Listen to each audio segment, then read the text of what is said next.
Howdy Vvulf here, and this is the wrap-up for Hylics 2. Also Hylics 1, since I forgot to do that one. Well, I didn't forget. I was doing wrap-ups at the time, but now I'm doing wrap-ups. So, as I tackle Hylics 2's wrap-up, might as well tackle the Hylics 1's. I'm going to start with my gripes about the games, first and foremost, and then we can get into the story afterwards. My only gripe with the first game is the crystal that brings you to the rest of the game looks like set dressing. Like, I believe that place was called a museum.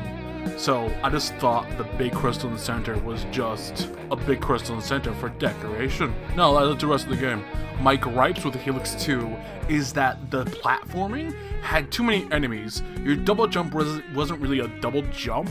You didn't have coyote time. And coyote time being the brief millisecond clemency platformers give you to have a normal jump with a double jump still. It's also neat that we get the crew in the reverse order that we get them in the first game.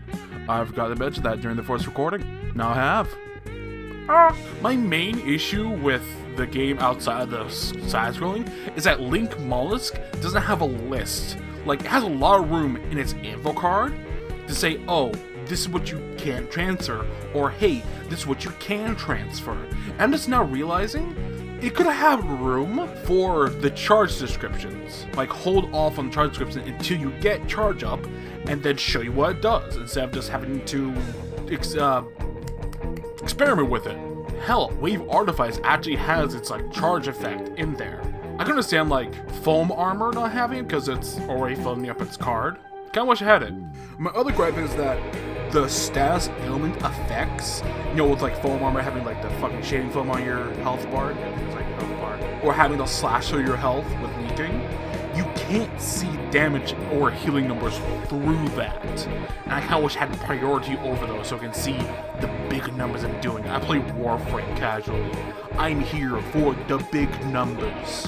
The stages were weird in this one. I felt like in the first game, I stumbled upon them somewhat naturally. But in this one, the first one on Vuax Edifice was just off screen. I couldn't really see where the fuck I was supposed to go. The second one, on Foglass, you have to take a literal leap of faith into the void in order to find the fucking abyss with like an invisible walkway in order to get to the second one. And the third one you find naturally through exploring the Sage's Labyrinth, which is a complete waste of time if you miss any of the other stages. But then you had to backtrack to an island, or to another island, with the other active cabinet in order to get the key. And if you don't like the platforming segments, like me, then all the Sage shit, game Bombo Genesis, is just a waste of fucking time. Even though I will admit, having the conversion worm and the bombless juice box is really good for fuck your face, Moon motherfucker, Gibby. That's his name. Fucking goddamn, for early on in dementia. Speaking of Gibby, let's go on to the story of the games. In the first game, it was just kill Gibby. That was your sole objective. Just go kill Gibby with an absurd amount of dynamite while eating an equally absurd amount of hot dogs. Like, that was the winning strategy for killing Gibby. In the second game, it's us having to stop the Ozir from reconstituting Gibby using the Gibbylet. We failed in doing that, thus allowing Gibby to be resurrected, and us to fly up to the new Xylem and punch him to death. Or zap him to death in my case. The game ends with Wayne being pulled into the sky while the rest of the crew goes off and does things. I don't know what Desmond and Pangoroma is doing, but someone else is playing golf. Which brings us to the musical expansion, the first of a kind, and kind of feeds into my overall feelings on Hylics, or thesis one could say, but we'll get to that in a second. I bit my tongue! Absent Moon being this musical expansion, and to summarize all 7 tracks, Wayne Sesdekus gets pulled into the sky, not wanting to shoulder the weight of the world anymore, causing all the Waynes at the Wayne house to go feral and start mutating. Subzelsa goes on a journey to find her people, which she does. The absence of Wayne causes the ecosystem of the planet to change, with new plant life for Desmond, I can't pronounce his fucking name still, to study, and Wayne mutants, leaving Pangoroma fighting for his fucking life.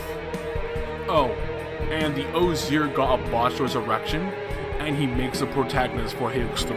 With all that being said, I believe Hylics is less of a game and more just Mason Lindoth flexing his creative muscle. And a prime example of this is that the first game was a 2D claymation RPG Maker game, and the second game being a 3D platformer with 2D platforming segments, while the secret area or the optional area, Sage's Mage, being a 80s, 90s-esque dungeon crawl. First-person dungeon crawl, like, that one game with the scary dinosaur, with the T-Rex that chases you. I forget the fucking name of it, but it's like that.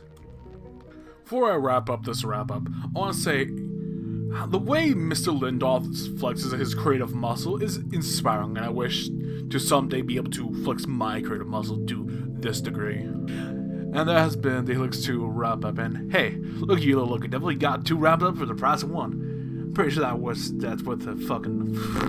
I flubbed it so fucking hard. The accent shift, whatever. Like it if you like it, subscribe if you want to. I'll see you in Resident Evil 4 Remake.